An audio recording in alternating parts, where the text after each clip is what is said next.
சிவாய் நம்ம வணக்கம். நான் உங்கள் ஜோதிடர் கருப்பசாமி கேஜிஎஃப். ரெட்ரோ ஆன்மீக சேனலை பார்த்துருக்கிற அனைவருக்கும் வணக்கம். 12 ராசிக்காரர்களுக்கும் ஏன் கடன் ஆகுது? எதுக்காக கடன் வாங்குறீங்க? இந்த கடனை கெட்டி முடிக்காமல் பல இன்னல் துன்பத்தை எதுக்காக அடையிறீங்க? இந்த கடனை அடைக்கிறதுக்கு என்ன வழிமுறைகள், என்ன பக்குவங்களை பண்ணால் இந்த வாங்கின கடனை திருப்பி அடைக்கிறதுக்கு உண்டான ஒரு சக்தி கிடைக்கும்?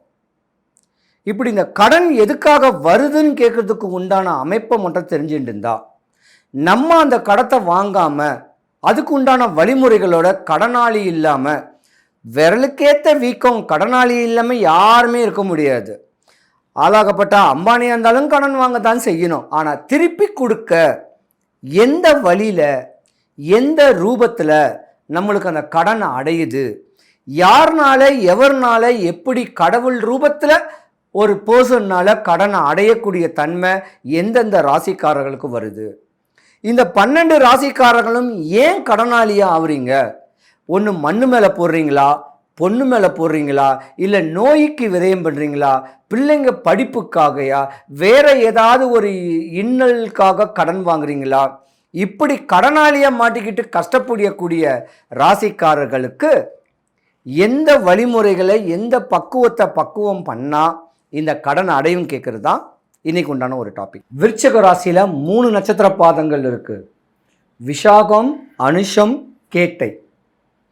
விசாக நட்சத்திரத்துக்கு அதிபதி குரு பகவான், அனுஷ நட்சத்திரத்துக்கு அதிபதி சனி பகவான், கேட்டை நட்சத்திரத்துக்கு அதிபதி புதன் பகவான். அப்ப குரு, சனி பகவான், புதன் பகவான் இருந்த பலமான ஜாதகம். ஏன்னா உங்க ராசிக்கு அதிபதியே செவ்வாய். வீடு, நிலம், சொத்து, சுகம், முன்னோர் சொத்து, மூத்தோர் சொத்து, தகப்பன் வழி சொத்துகள் நிறைய இந்த ராசிக்கு வர வாய்ப்பு நிறைய இருக்கு. ஆனா இந்த விருச்சிக ராசியோடைய தன்மை, பிறப்பு எப்படி இருக்குன்னா, தெய்வ கடாட்சியமானவங்க. ஆடி ஓடி அலைஞ்சி திரிஞ்செல்லாம் நீங்க சம்பாதிக்க மாட்டீங்க. இருக்கிற இடத்துலேருந்தே சம்பாதிக்கக்கூடிய ஒரு விவசாயியாக கூட இருக்கலாம். சொத்து பத்து நிறைய இருக்கும்போது படிக்கணுங்கக்கூடிய ஆசைகள்லாம் இருக்காது. இப்படியாப்பட்ட தன்மை உங்கள் ஜாதகத்தில் 25, 27 வயசு வரைக்கும் தகப்பன் தாயோடைய அனுகிரகத்திலே நீங்கள் வாழ்ந்து வாழ்க்கையை ஓட்டிக்கிட்டு இருப்பீங்க. 30 வயசு ஆகும், முன்ன பின்ன 33 வயசு ஆகும். உங்கள் குழந்தைங்க, உங்களுக்கு கல்யாணம் ஆகி குழந்தைங்க பெரிய பிள்ளையாக ஆகும்போது தான் நம்ம படிக்கலையே, நம்ம படிச்சும் நல்ல வேலை கிடைக்கலையே, இருக்கிற சொத்தை நம்ம வீணா விரயம் பண்ணிக்கிட்டு இருக்கிறோமே அப்படின்னு சொல்லக்கூடிய எண்ணங்கள் உங்களுக்கு வரும். ஆனால் நிறைய பேர் என்ன பண்ணுவீங்க, பணத்தை ஃபினான்ஸ் பண்ணணும்னு சொல்லக்கூடிய ஆசைகளில் விதைச்சிருவீங்க. ஒரு கணிசமான ஒரு வட்டி வரட்டும்னு சொல்லி அந்த வட்டி காசு வராத ஒரு சூழ்நிலையிலையும் மனசு டிப்ரெஷன்ல இந்த ராசிக்காரங்கள் இருப்பீங்க. ஏன்னா உங்க ராசியோடைய தன்மை உல்டாவாயிடும். இதனாலேயே கணவன் மனைவிக்குள்ள கருத்து வேறுபாட்டில் பல இன்னல் வரும். ஒரு உதாரணத்துக்கு விருச்சிக ராசிக்காரங்க ஆணா இருந்தீங்கன்னா உங்க மனைவி பிள்ளைங்க விரயம் பண்ணுவாங்க. அப்ப சொத்துக்கு என்ன பண்ணுவீங்கன்னா, உங்க பூர்வீக சொத்தை வித்தாவது அவங்கள காப்பாற்றணும்னு சொல்லக்கூடிய எண்ணத்துல உங்க பணம் விரயமாகும். இல்லை உங்க மனைவி மக்கள் ஏதாவது ஒரு பெரிய படிப்பு படிக்கணும்னு சொல்றதுக்காக அங்க இங்கன்னு கடன் வாங்கியாவது நீங்க படிக்க வைக்கணும். இப்படித்தான் நீங்க விரயமாகி கடனாளி ஆகக்கூடிய தன்மையும் உங்களுக்கு உண்டு.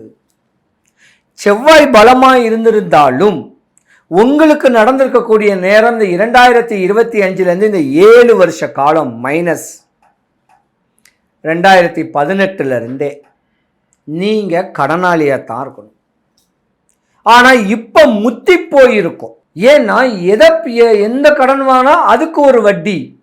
இப்படியாப்பட்ட தன்மையில வாழ்க்கை தெளிவான அமைப்பில் இல்லாமல் ஒரு டிப்ரெஷன்ல தான் நீங்க வாழ்ந்துகிட்டு இருக்கணும். இது விதி. இருந்திருந்தாலும் ஒரு சூட்சமமான வழிபாடு ஒன்று சொல்றேன். இந்த பக்குவத்தை பண்ணிக்கிட்டீங்கன்னா உங்க கடன் அடையிறதுக்கு வழி கிடைக்கும். ஒரு 25 லட்ச ரூபாய் கடன் வச்சுக்குவோம், இல்லை ஒரு 10 லட்ச ரூபாய் கடன் வச்சுக்குவோம். இந்த 10 லட்ச ரூபாய் கடனை நான் சொல்ற சூட்சமத்தில் தெளிவு பண்ணா கடனை அடைக்கிறதுக்கு வழி கிடைக்கும். அதுக்கப்புறம் வாழக்கூடிய நேரங்காலங்கள் உண்டு. முருகக்கடவுளுக்கு 1000 கோயில்கள் 6000 கோயில்கள் இருந்தாலும் வடபழனி முருகனுக்குன்னு ஒரு தனி சக்தியே இருக்கு. ஒன்று செவ்வாய்க்கிழமை இல்லைன்னா சனிக்கிழமை 100 கிராம் முந்திரி, உடையாத முந்திரி, முழு முந்திரி கையில் வச்சுக்கிட்டு, முருகா என்னுடைய கடன்லாம் அடைஞ்சிடணும், கடவுள் ரூபத்தில் யாராவது எனக்கு காசு கொடுத்தாங்கன்னா இந்த கடனை அடைச்சி ஒரே கடனாக வச்சுக்குவேன். ஏன்னா 5 பேர்கிட்ட கடன் வாங்கியிருப்போம். 5 பேருடைய டார்ச்சர் சாப்பிடக்கூட டைம் இருக்காது. ஒரே கடனாக நான் உழைச்சி தேடி கொடுக்குறேன் அப்படின்னு சொல்லி தெளிவாக இருக்கக்கூடிய தன்மையில் நினச்சிண்டு வடபழனி முருகன் கோயிலுக்கு அந்த 100 கிராம் முந்திரியை கையில் வச்சுக்கிட்டு சாமியை நல்லா மனங்குளிர பார்த்துமா இருப்பார். அப்படியே மஞ்சள் மஞ்சேன்னு இருப்பார், சிரிச்சுக்கிட்டு இருப்பார். அவர் பாதத்தில் இருந்து அப்படியே பார்த்து மனங்குளிர பார்த்துட்டு கோயில் பிரகாரம் ஒரு 3 முறை சுற்றிக்கிட்டு இருக்கும் போதோ இல்லை அங்கே எங்கேயாவது உட்கார்ந்துருக்கிறவங்களுக்கு ஒரு முந்திரியை மட்டும் கொடுங்க. கொடுத்துட்டு உங்களுக்குன்னு ஒரு முந்திரியை கையில் வச்சுக்கிட்டு அங்கே இருக்கிற கோபுரத்தை பார்த்து மென்று கையெடுத்து கும்பிடுங்க. என் கடன் அடையணும், என் மனபாரம் குறையணும்.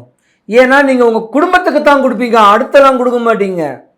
இந்த கடனை அடையிறதுக்கு உண்டான வழிமுறையை, இந்த மாதிரியான ஒரு சூட்சமத்தை மாதத்துக்கு 2 நாள், இந்த வாரம் பண்ணிங்கன்னா அடுத்த வாரம் பண்ண வேண்டாம், அதுக்கு அடுத்த வாரம் பண்ணிங்கன்னா உங்கள் கடன் அடைக்கிறதுக்கு யார் மூலியமாவது எவர் மூலியமாவது இந்த கடன் அடைக்கிறதுக்கு வாய்ப்பு உண்டு. ஒன்று, உங்களுடைய பிள்ளைங்க நல்லா படித்த பிள்ளைங்க நல்ல பேங்க்கில் லோனை வாங்கி உங்கள் கடன் அடைக்கலாம். இல்லை யாராவது உனக்கு ஒரு கம்மி இன்ட்ரெஸ்ட்க்கு நான் காசு கொடுக்கங்கிற அளவுக்கு கொடுக்கலாம். இந்த மாதிரியான கடன் அடைக்க இந்த சூட்சமத்தை நீங்கள் பயன்படுத்தினீங்கன்னா கடன் இல்லாத ஒரு வாழ்க்கை. மனிதனாக பிறக்கப்பட்ட நம்ம கடன் வாங்கித்தான் எல்லாத்தையுமே ஓட்டக்கூடிய தன்மை உண்டுரும். வீடு வாங்கினதுக்கு உண்டான கடன் அடைஞ்சிரும், நகை வாங்கினதுக்கு உண்டான கடன் அடைஞ்சிரும். ஆனால் நோய்க்கு கடன் வாங்கியிருந்தா அடையாது. யாருக்காவது ஜாமீன் போட்டிருந்தீங்கன்னா அடையாது. படிப்புக்காக வாங்கின கடன் அடையிறதுக்கான வாய்ப்பும் இருக்குது. ஆனால் எல்லாமே இந்த விருச்சக ராசிக்காரருடைய மேலே தான் இருக்கும். இந்த மாதிரியான ஒரு வழிமுறைகளை பக்குவம் பண்ணிக்கிட்டு கணவன் மனைவி கூட அனுசரணையான ஒரு அமைப்பில் இருந்து உங்கள் பிள்ளைங்க உங்கள் மனைவி மக்களோட ஒரு நாள் வடபழனி கோயிலுக்கு போயிட்டு வந்தீங்கன்னா படிக்கிற குழந்தைங்களுக்கு படிப்புக்கு வாங்கின கடனும், கல்யாணங்காட்சிக்கு வாங்கின கடனும், வீடு வாசல் கெட்டக்கூடிய தன்மைக்கு உண்டான கடன்களாக இருந்தாலும், ஏன் காரே வாங்குங்களேன், காரும் கேட்குறது ஆடம்பர செலவு. அந்த ஆடம்பரத்துக்காக வாங்கின கார் டியூவை கட்ட முடியாமல் கூட கஷ்டப்பட்டவங்க கூட இந்த கடன் அடைக்க ஒரு சொல்யூஷன் கிடைக்கும். முடிஞ்ச அளவுக்கு வடபழனி முருகனை மனசார வேண்டுங்க. என் கஷ்டங்கள்லாம் போகணும் முருகான்னு வேண்டுங்க. உங்கள் ராசிக்கு அதிபதியே செவ்வாய் தான். அப்படியா மட்டும் தெளிவாக வாழ்ந்து வந்தீங்கன்னா உங்கள் வாழ்க்கை நல்லாயிருக்கும். விருச்சிக ராசி அன்பர்கள் அனைவருக்கும் சுபிக்ஷம், ஐஸ்வர்யம், கடாட்சியம் கிடைக்க வடபழனி ஆண்டவனுடைய அனுகிரகம் பரிபூர்ணமாக கிடைக்கணும். சிவாய நம.